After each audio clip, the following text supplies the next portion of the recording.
Welcome to magnet brains. मैं रिया John, आपकी दोस्त और होस्ट फॉर सोशल साइंस। आज आपके लिए लेकर आई हूँ continued video of challenges of democracy. तो इसके पहले हमने काफ़ी सारी बातें इस चैप्टर के बारे में की। क्या चैप्टर है ये? थ्योरेटिकल है पूरा का पूरा। अब आप बोलोगे मैम सोशल साइंस तो थ्योरेटिकल ही होता है, क्या अलग होगा इसके अंदर? पर हाँ, बाकी सब में ऐसी कहानियाँ होती हैं, कुछ बता रहे होते हैं। यहाँ पर क्या है, हमको अपने लेसन्स की बात करनी है, अपनी लर्निंग की बात करनी है। मतलब अभी तक जितना हम पढ़ के आए डेमोक्रेसी के बारे में, उसको हमको पूरा यहाँ पर सम अप करना है। अब जैसे पिछले वीडियोज़ में हमने देखा ना कि काफ़ी सारे चैलेंजेस डेमोक्रेसी फेस करती है ना। बहुत सारी दिक्कतें आती है डेमोक्रेसी को, तो दिक्कत है मतलब चुनौतियां तो फेस कर रही है ना। तो उसको ठीक कैसे किया जा सकता है? पॉलिटिकली उसको ठीक किया जा सकता है, जाहिर सी बात है। लेकिन पॉलिटिकली भी अगर हम देखें तो ऐसा तो नहीं कर सकते कि कुछ लीगल लॉज लेकर आ गए या फिर लीगली चीज़ काम करवा दिया, तो क्या वैसे काम चलेगा? ऐसे रियलाइज़ किया गया है कि हर चीज़ लीगली अगर हम लोग करेंगे या फिर लॉ बना के अगर हम लोग कोशिश करेंगे इन सारी चीज़ों को रिफॉर्म करने की, प्रॉब्लम्स को ठीक करने की, तो मे बी उतना इफेक्ट ना पड़े जितना पड़ना चाहिए। क्योंकि अगर आपको करप्शन ठीक कराना है, आपने कह दिया कि करप्शन नहीं कर सकते, है ना। अगर करप्शन किया तो वो इलीगल है, तो क्या उससे करप्शन हट जाएगा? बिल्कुल भी नहीं। लोगों के अंदर ये फीलिंग आनी चाहिए, लोगों को ये समझ आना चाहिए कि करप्शन करना जो है वो खराब है, नहीं करना चाहिए, है ना। तो ये बहुत बेसिक सी चीज़। आपने कह दिया कि ब्लैक मनी में काम नहीं होना, ब्लैक का काम नहीं होना, ब्लैक का धंधा नहीं होना। आपने लिख दिया कि अगर किया तो इलीगल माना जाएगा, तो क्या रुक जाएगा? नहीं, लोगों को मन से समझना पड़ेगा, है ना। आपने कह दिया कि नहीं, सारे के सारे जो है जितने भी मेडिकल इंस्टीट्यूशन बने हुए हैं उसके अंदर जो डॉक्टर्स हैं वो टाइम पे आने चाहिए और वहीं पे प्रेजेंट रहना चाहिए। कुछ भी दिक्कत हो तो पेशेंट्स को नहीं आनी चाहिए। ऐसे आपने अगर ऐसे कुछ भी प्रॉब्लम आई या एब्सेंट रहा डॉक्टर बिना बताए, या फिर ऐसे ही कि गवर्नमेंट जॉब है चले जाएंगे, सैलरी तो मिलनी है ना, ऐसे करके अगर डॉक्टर की कोई सी रिपोर्ट आ रही है तो फिर उसको टर्मिनेट कर दिया जाएगा, या फिर कहा जाए तो उसको नहीं रखा जाएगा। ऐसे करके आपने लीगलाइज कर दिया, ऐसा लॉ बना दिया आपने, तो क्या उससे चेंजेस आएंगे? डॉक्टर्स तो हटते जाएंगे, चेंजेस नहीं आएंगे। उसके लिए डॉक्टर्स को अंदर से फील आने की ज़रूरत है कि हमारी ड्यूटी क्या है। पैसा कमाने के अलावा हमारी ड्यूटी क्या है? यहाँ पे हम एक मॉरल काम भी कर रहे हैं कि हम किसी की जान बचा रहे हैं। कोई बंदा हमारे भरोसे बैठा हुआ है, डॉक्टर साहब आएंगे हमको ठीक करेंगे, समझ रहे हो कि नहीं। तो हर चीज़ जो है वो लीगली नहीं लाई जा सकती, लीगली नहीं की जा सकती। उसके लिए लोगों के अंदर फीलिंग लाना ज़रूरी है। और ख़ास बात, लीगली या डेमोक्रेटिकली हम नहीं ला सकते पॉलिटिकल रिफॉर्म्स। क्यों? क्योंकि हर जगह या हर कंट्री, जैसे कि अगर डेमोक्रेसी में ऐसा लिख दिया कि पॉलिटिक्स कुछ इस तरीके से चलनी चाहिए, है ना, तो क्या हर जगह एनवायरमेंट, पॉलिटिकल एनवायरमेंट सेम होता है? हर कंट्री में सेम होता है? बिल्कुल भी नहीं। यहाँ पर हम लोग कुछ पॉलिटिकली अलग चीज़ें डील कर रहे हैं, अलग प्रॉब्लम डील कर रहे हैं, दूसरी कंट्री में अलग प्रॉब्लम डील कर रहे हैं। तो सेट एक नहीं बनाया जा सकता, एक लिस्ट नहीं बनाई जा सकती कि ऐसा ऐसा ऐसा कर दो सब ठीक हो जाएगा। क्योंकि वहाँ पे अलग दिक्कतें हैं, यहाँ अलग दिक्कतें हैं, वहाँ के लोग अलग है, यहाँ के लोग अलग है ना। तो फिर वो चीज़ मैच नहीं करेगी। फिर आप बोलोगे कि यार मैम चलो ठीक है, उनका तो छोड़ दो, लेकिन हम हमारी कंट्री के लिए तो बना सकते हैं कि पॉलिटिकल रिफॉर्म ऐसे कर दो, इस तरीके से पॉलिटिक्स जो है वो चलना चाहिए, या इस तरीके से जो है वो पूरा पॉलिटिकल फॉर्मेशन जो है वो होना चाहिए। ऐसी हम लिस्ट बना सकते हैं क्या? हाँ, बना तो सकते हैं, लेकिन फिर यहाँ पर भी यही प्रॉब्लम होगी कि स्टेट लेवल पे अलग काम होता है, सेंट्रल लेवल पे अलग काम होता है, डिस्ट्रिक्ट लेवल पे अलग काम होता है, उनके नीचे अलग काम होता है सबऑर्डिनेट लेवल पे। तो फिर वही है ना, हर जगह चैलेंजेस अलग अलग है, हर जगह प्रॉब्लम अलग अलग है। तो आप कैसे एक चीज़ कहेंगे कि नहीं ऐसा ही होना चाहिए? आप काम नहीं कर सकते। जैसे कि आप कोई क्लास है ना, कोई क्लास है, अब क्लास के अंदर क्या है, बच्चे अलग अलग तरीके के बैठे हैं। कोई अच्छा, जिसको मैंने समझाया और वो ग्रैप कर लिया कंसेप्ट, कोई जो है एक आध बार उसको भी पढ़ना पड़ेगा, उसके बाद में कंसेप्ट ग्रैस्प कर पाएगा। तीसरा तो जो है उसको तो बेचारे को समझ ही नहीं आता। अब वो कोई जानबूझ के नहीं कर रहा है ना, अब उसको समझ ही नहीं आता, क्या करे, उसका दिमाग उस हिसाब से चल ही नहीं पाता, यहाँ उसका लग ही नहीं पाता। अब मैं कह दूं कि ऐसे ही पढ़ लो तो क्या सबको आ जाएगा? नहीं आने वाला ना, क्योंकि सबका तरीका अलग है, सब लोग अलग अलग लेवल पे है, सब लोग अभी तक अलग चीज़ों को समझ कर आए हैं, है ना। तो इस ऐसी प्रॉब्लम्स है, सेम प्रॉब्लम्स यहाँ पर भी है। हम ऐसे कुछ पॉइंट्स या लिस्ट नहीं बना सकते कि ऐसा ऐसा कर लो तो सब ठीक हो जाएगा, क्योंकि प्रॉब्लम्स हर जगह पर अलग अलग है। जनरली ऑल द सजेशन और proposal about overcoming various challenges to democracy are called democracy reform या पॉलिटिकल रिफॉर्म, है ना। तो जो डेमोक्रेसी के चैलेंजेस को ठीक करने के लिए रिफॉर्म लाए जाते हैं उनको डेमोक्रेसी रिफॉर्म कहा जाता है या पॉलिटिकल रिफॉर्म कहा जाता है। अभी पॉलिटिकल रिफॉर्म से पॉलिटिकल पार्टी मत समझना, पॉलिटिकल रिफॉर्म मतलब राजनीतिक तौर पे राज जो करते हैं ना, गवर्नमेंट फॉर्मेशन होता है, उसी को क्या कहा जाता है, उसी को ठीक करने के लिए अगर कोई चैलेंजेस लाए गए हैं तो वो क्या है, वो सारे के सारे डेमोक्रेसी रिफॉर्म है, या उनके लिए अलग टर्म भी यूज की गई है, दैट इज पॉलिटिकल रिफॉर्म। उसको पॉलिटिकल पार्टी से मत जोड़ लेना, है ना। We can develop some proposals for reforms at the national level, but the real challenge of reforms may not lie at the national level. हम ऐसा कह सकते हैं कि यार ये जो रिफॉर्म्स है ये नेशनल लेवल पे लेके आ जाओ, लेकिन हो सकता है कि जो रियल चैलेंज है, रियल प्रॉब्लम है, वो नेशनल लेवल पे नहीं, कोई सबऑर्डिनेट लेवल पे हो, कहीं डिस्ट्रिक्ट लेवल पे हो, कहीं स्टेट लेवल पे हो। इसलिए हम कोई प्रॉपर लिस्ट नहीं बना सकते। हमको सोचने की जरूरत है ब्रॉड गाइडलाइंस के बारे में, that can be kept in mind while devising ways and means of political reforms in India.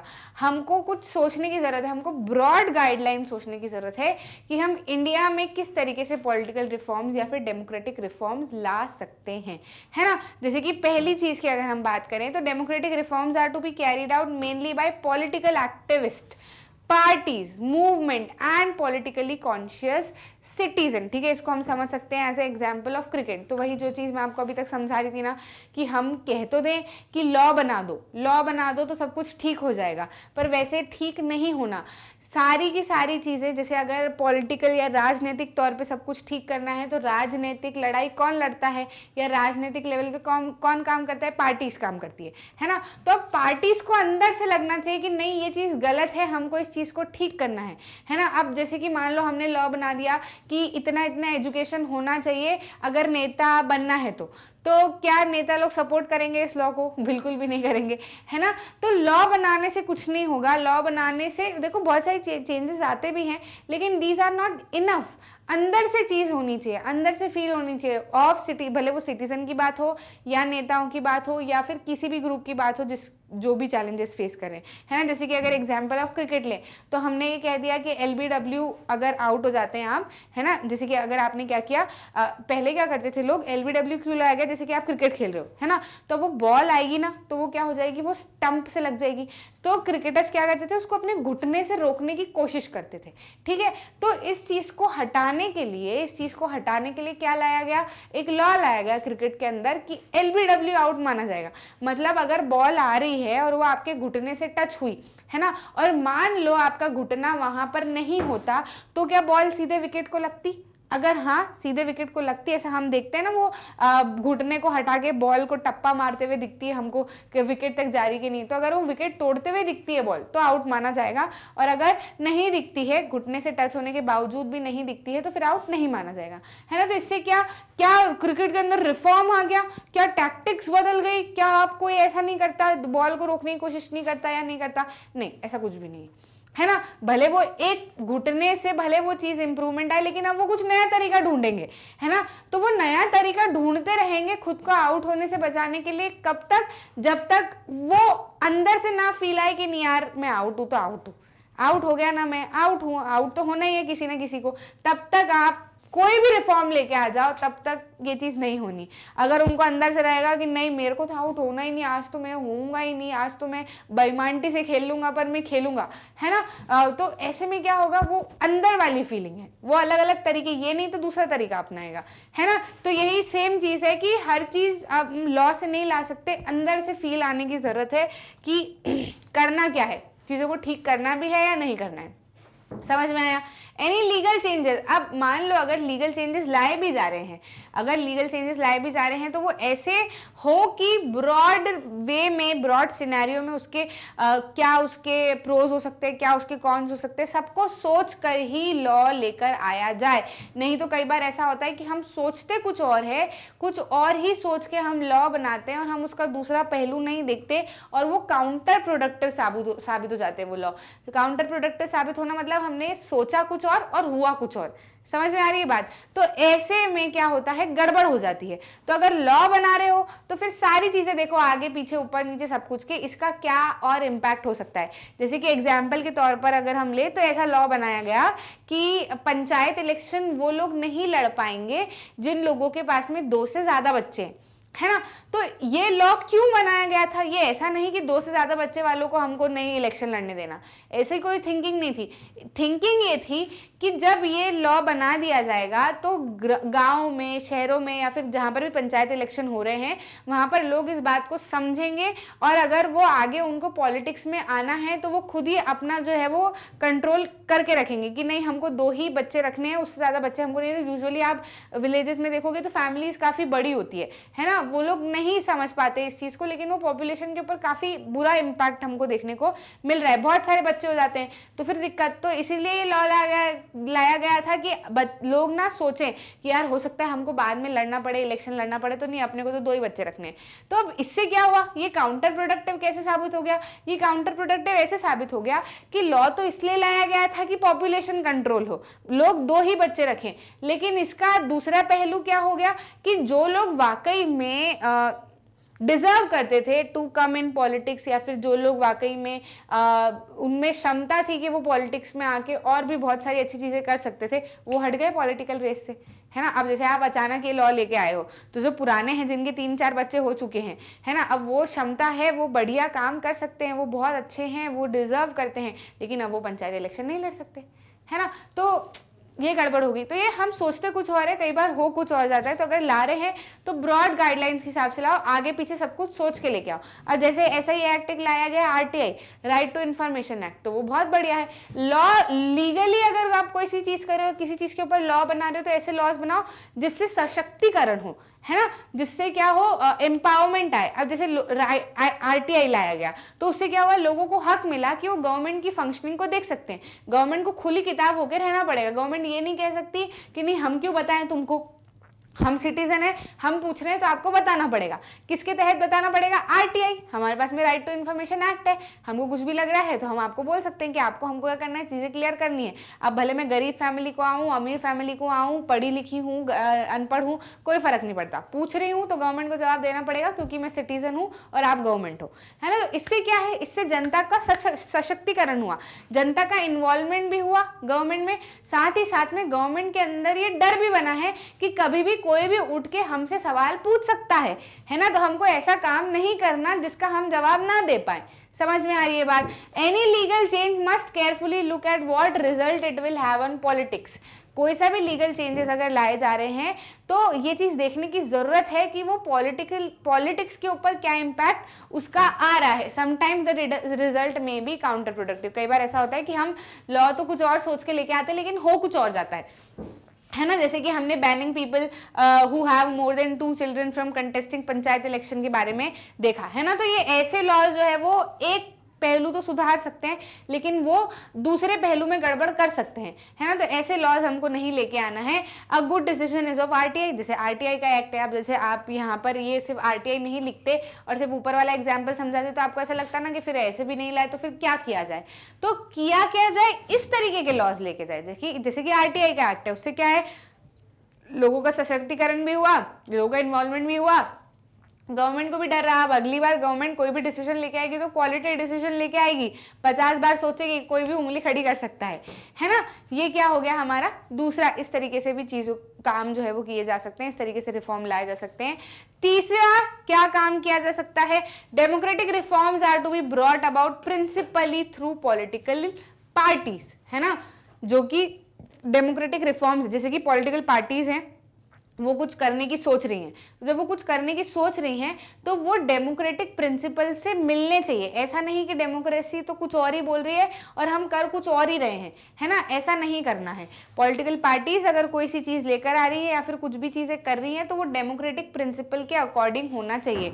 The most important concern should be to increase and improve the quality of political participation by ordinary citizen. ऐसा ना हो कि participation जो हो रहा है वो rich के साथ में हो रहा है या फिर जो पावरफुल अभी तक बने आए हैं वही पार्टिसिपेशन कर रहे हैं, ऐसा नहीं। डेमोक्रेसी क्या कहती है कि it is the form of government that is by the people, to the people, for the people. मतलब पूरी तरीके से जनता का राज है, लोकतंत्र है। अब वो गरीब हो, अमीर हो, कैसा भी हो, अगर वो सोच सही रखता है, अगर वो डिजर्व करता है आगे आने में, अगर वो डिजर्व करता है पॉलिटिकली अपने आप को रिप्रेजेंट करने में, तो उसको हक वो मिलना चाहिए। क्वालिटी पीपल आने चाहिए इन द पॉलिटिक्स, ठीक है। तो ये चीज की जा सकती है। अभी जो जैसे ये दोनों चीजें हैं, है ना, हमने पहला क्या पढ़ा, हमने पहला जो ये पढ़ा था ये क्या आना चाहिए, ज्यादा से ज्यादा लोगों को समझ आनी चाहिए चीजें। अब जब लोगों को समझ आएगी ना तभी ये दो चीजें भी हो सकती है। लोगों को समझ नहीं आएगी तो फिर वही चलता रहेगा राम राज्य जो चला आ रहा है, पावरफुल रिच लोग ही करते रहेंगे, भले डेमोक्रेसी कितनी चीख ले चिल्ला ले, क्या करना है क्या नहीं करना है कोई फर्क नहीं पड़ेगा। जब तक अभी तक एग्जिस्टिंग लोग को ये रियलाइज नहीं होगा कि नहीं डेमोक्रेसी कुछ और है, अगर ऐसे काम करेंगे तो हम अच्छे से प्रोग्रेस कर पाएंगे, तब तक ये चीज नहीं होनी, ना ही ये चीज होनी है ना। तो दोनों सारे के सारे रिफॉर्म्स में ये चीज जो पहला रिफॉर्म है वो एक टॉप रिफॉर्म है, क्योंकि जब भी कोई सा काम करना है तो वो अंदर से फील आना चाहिए कि नहीं हमको सही तरीके से काम करना चाहिए। कहने को तो फिर बहुत सारी चीजें कही जा सकती है, ऐसा कर लो, फलाना कर लो, ठिकाना कर लो, कुछ नहीं होने वाला। तरीका जो है वो बेकार ही रहेगा। तरीका तभी सुधर सकता है जब अंदर से ये फील हो कि नहीं सही तरीके से काम करना है। चौथा रिफॉर्म क्या हो सकता है, any proposal for political reform should think not only about what is good solution but also about who will implement it and how, है ना। कई बार हम सोचते हैं कि करप्शन को ठीक करना है तो ऐसा सोल्यूशन ले आओ, है ना, ऐसा कर दो, लोगों की सेफ्टी बढ़ानी है तो ऐसा कर दो, हेलमेट पे अलाउ कर दो, लोगों को कंपलसरी कर दो। तो अब हम लोग सॉल्यूशन तो लेके आ रहे हैं, हमको लग रहा है कि ये अच्छा सॉल्यूशन है, लेकिन ये भी देखना जरूरी है कि ये कौन इम्प्लीमेंट कर रहा है और ये कैसे इम्प्लीमेंट करेगा। जैसे कि मैंने आपको एग्जाम्पल दिया था ना कि हमने कह दिया कि पॉलिटिक्स में अगर कोई उतरेगा या फिर कोई भी बंदा इलेक्शन में अगर खड़ा हो रहा है या कोई भी बंदा इलेक्शन में खड़े होने की बात कर रहा है, एमपी एमएलए अगर उसको बनना है, तो हमने कह दिया कि उसकी इतनी क्वालिफिकेशन होनी चाहिए, है ना। तो हम तो ये सोच रहे हैं कि ये गुड सॉल्यूशन है ना, लेकिन इस सॉल्यूशन को इम्प्लीमेंट करने वाले कौन है, वही लोग हैं जो लोग एजुकेटेड नहीं है, वही लोग हैं जिनकी क्वालिफिकेशन नहीं है। तो क्या वो इस चीज़ को अच्छे से खुले दिल से इम्प्लीमेंट करेंगे? नहीं करेंगे, क्योंकि वो खुद ही सोचेंगे कि यार हमने तो किया नहीं, हम तो है नहीं, हमने तो इतनी पढ़ाई करी नहीं, तो फिर हम सामने वाले को भी कैसे बोले। तो फिर वो उस चीज़ को इम्प्लीमेंट नहीं कर पाएंगे, वो उस पॉइंट को नहीं आगे बढ़ा पाएंगे, उस लॉ को नहीं आगे बढ़ा पाएंगे, रिफॉर्म नहीं आएगा, है ना। तो ये जो सारी चीजें हैं ये ध्यान में रखने की जरूरत है कि कौन कर रहा है, कैसे कर रहा है, क्या सॉल्यूशन लाया जा रहा है। और सारी चीजें तभी हो सकती है, रिफॉर्म्स तभी आ सकते हैं जब लोगों को अंदर से ईमानदारी से ये फील हो कि नहीं हमको सही तरीके से काम करना है, जो डेमोक्रेटिक प्रिंसिपल्स है इनको हमको फॉलो करना है। अगर लोग सेल्फिश मीन्स के हिसाब से चलते रहेंगे तो ये रिफॉर्म्स कभी भी नहीं आने वाले।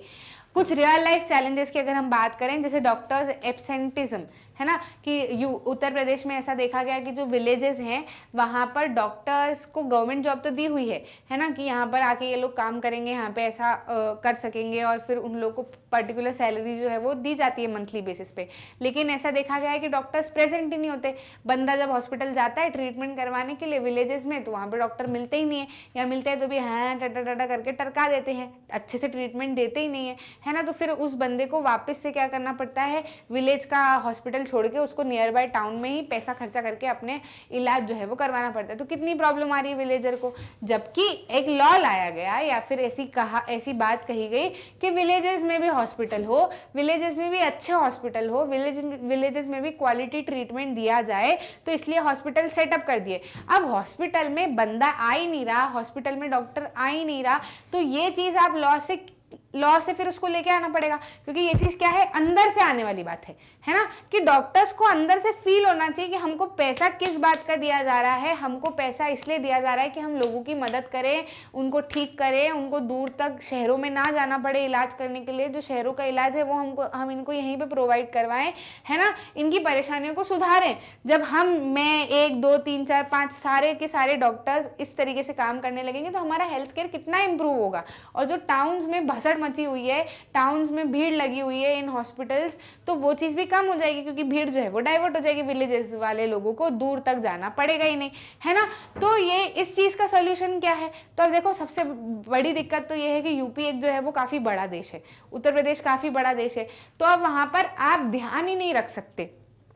कितना ध्यान रखोगे, है ना। तो यूपी जब इतना बड़ा देश है ना, तो उसको छोटे छोटे उसमें डिवाइड कर देना चाहिए, सब डिवीजन में डिवाइड कर देना चाहिए, ताकि ध्यान लगा पाए। अब जैसे बड़ी फैमिली रहती, बहुत बड़ी फैमिली रहती, अब कौन बच्चा कब निकल के कहाँ जा रहा है, कहाँ पार्टी कर रहा है, कितना ध्यान रखेगा इंसान, नहीं रख सकता ना। वहीं अगर जब न्यूक्लियर फैमिली होती है तो 2 मम्मी पापा, मतलब एक मम्मी पापा जो भी पेरेंट है वो, और 2 बच्चे, अब वो एक भी नहीं अवेलेबल है तो उनका ध्यान अच्छे से रहेगा, वो हर चीज़ का ध्यान रख पाएंगे कि बीमार है, खाना खाया नहीं, घर आया कि नहीं, क्या कर रहा है क्या नहीं कर रहा है, इमोशनल सपोर्ट दे पाएंगे, सब कुछ कर पाएंगे। अब वहीं बहुत बड़ी फैमिली रहेगी तो किस किस को इमोशनल सपोर्ट दो, किस किस को पढ़ाई कराओ, किस किस को आगे बढ़ाओ, पैसा ही नहीं है, इतना दिक्कतें बढ़ जाती। समझ में आ रही बात? तो ऐसे यूपी को भी छोटा करने की जरूरत है थोड़ा सा, ताकि सब डिवीजन हो तो फिर फोकस सभी लोगों का अपने अपने एरियाज के ऊपर अच्छे से बना रहे, है ना। दूसरी चीज क्या की जा सकती है कि कंपलसरी कर दिया जाए कि जो डॉक्टर्स विलेज में ट्रीटमेंट प्रोवाइड कर रहे हैं वो विलेजेस में ही रिसाइड करें। अब उनका घर होता है शहरों में, है ना, अब वो आते हैं चले चले विलेज तक, अगर उनको आना है तो वो काम के लालच में तो फिल कर देते हैं फॉर्म्स, एग्जाम दे देते हैं, बन जाते हैं डॉक्टर विलेजेस के, या फिर वहाँ पर उनको मिल जाती है ऐसी वैकेंसी, हो जाते हैं कि यहाँ पे इनको काम करना है, हो जाती है इनकी पोस्टिंग, लेकिन वो आते दूर दूर से हैं। अब जब एक बार पोस्टिंग हो गई तो सैलरी तो फिक्स है ना, सैलरी तो फिक्स है, कभी भी अपनी मर्जी से जाओ, कभी भी अपनी मर्जी से आओ, जितने चाहे इतने पेशेंट को देखो, जितने चाहे इतने को मत देखो, है ना। तो ये कंपलसरी कर देना चाहिए कि डॉक्टर्स को अगर विलेज में जॉब कर रहे हैं तो फिर उनको वहीं पर रिसाइड करना है। दूसरा ये कि जो पंचायत लोग हैं उनको एक रिपोर्ट तैयार करनी चाहिए कि कौन सा डॉक्टर टाइम पे आता है, नहीं आता है, कितने लोगों का ट्रीटमेंट करता है, कितने लोग उसके ट्रीटमेंट से ठीक हुए हैं या कितने लोगों को बाहर जाना पड़ा है, इसकी पूरी रिपोर्ट तैयार करनी चाहिए, ताकि जब भी आगे पंचायत की मीटिंग हो तो उसके अंदर इन चीज़ों को डिस्कस किया जा सके और उसको ठीक किया जा सके। अब ये सारी चीज़ें कब होंगी? जब पंचायत रिस्पॉन्सिबल फील हो, उनको अंदर से लगे कि नहीं हमारी भी रिस्पॉन्सिबिलिटी है, यहाँ के लोगों को अच्छा ट्रीटमेंट देना है, डॉक्टर को अंदर से फील हो कि नहीं मेरी रिस्पॉन्सिबिलिटी है, मेरे को समय पे जाना है, कोई बीमार व्यक्ति मेरा इंतजार कर रहा होगा, उसको दूर तक जाना पड़ेगा। तो ये अंदर वाली चीजें हैं, लानी पड़ेगी, है ना। बाकी लॉस से भी हम कुछ चीजें जो है वो ठीक कर सकते हैं। वहीं एक पॉलिटिकल फंडिंग की बात करो, पॉलिटिक्स को अगर आपको लड़ना है, इलेक्शन में खड़े होना है, आपके अंदर बहुत आप डिजर्व करते हो, आप आगे जाके बहुत अच्छे रिफॉर्म्स ला सकते हो, आप बहुत अच्छी चीज़ों को बदल सकते हो, लेकिन आपके पास में पैसा नहीं। अब लोगों के दिमाग में यही बैठा हुआ है कि अगर इलेक्शन लड़ने हैं तो बहुत पैसा खर्च करना पड़ेगा। अब वो इलेक्शन का आउटपुट तो किसी एक दिन आएगा, अब वो आपकी किस्मत। अब मान लो आपके पास में जितना है थोड़ा बहुत, लेकिन आपको देशभक्ति है, आपको ऐसा है कि नहीं मैं पॉलिटिक्स में उतरूँ, लोगों के बीच में चेंजेस लेके आऊँ, लेकिन अब आपके पास में पैसा नहीं है, तो आप पैसा लगा लगा के इलेक्शन तो लड़ोगे, पता चला हार गए, तो फिर क्या, आपकी रोजी रोटी भी खत्म हो जाएगी, है ना। तो इसलिए पॉलिटिकल फंडिंग जो है वो क्या होनी चाहिए, या तो उसको पब्लिक कर दिया जाए, नहीं, एक तो चीज़ ये कर दी जाए कि जो स्टेट फंडिंग होने लगी इलेक्शन की, स्टेट फंडिंग हो इलेक्शन की, कि जितना भी इलेक्शन होंगे उसकी फंडिंग स्टेट करेगा, है ना, और इतने पैसों में ही इलेक्शन लड़ लिया जाना चाहिए। ऐसा नहीं कि जिसके पास जितना पैसा है वो और लगा रहा है, जिसके पास कम है वो कम ही कर रहा है, तो फिर वो हार जाएगा, फिर वो उसको लगेगा कि यार काश मेरे पास में पैसा होता तो मैं भी और अच्छे से कर पाता, है ना। तो एक बजट फिक्स कर दिया जाए कि इतने में ही इलेक्शन लड़ने हैं और स्टेट फंडिंग हो। अगर स्टेट फंडिंग नहीं भी हो रही है तो ऐसा करो कि सिटीजन जो है वो डोनेशन देना शुरू करें फॉर द इलेक्शन, है ना, वो डोनेशन देना शुरू करा। आप बोलोगे सिटीजन कितना कितना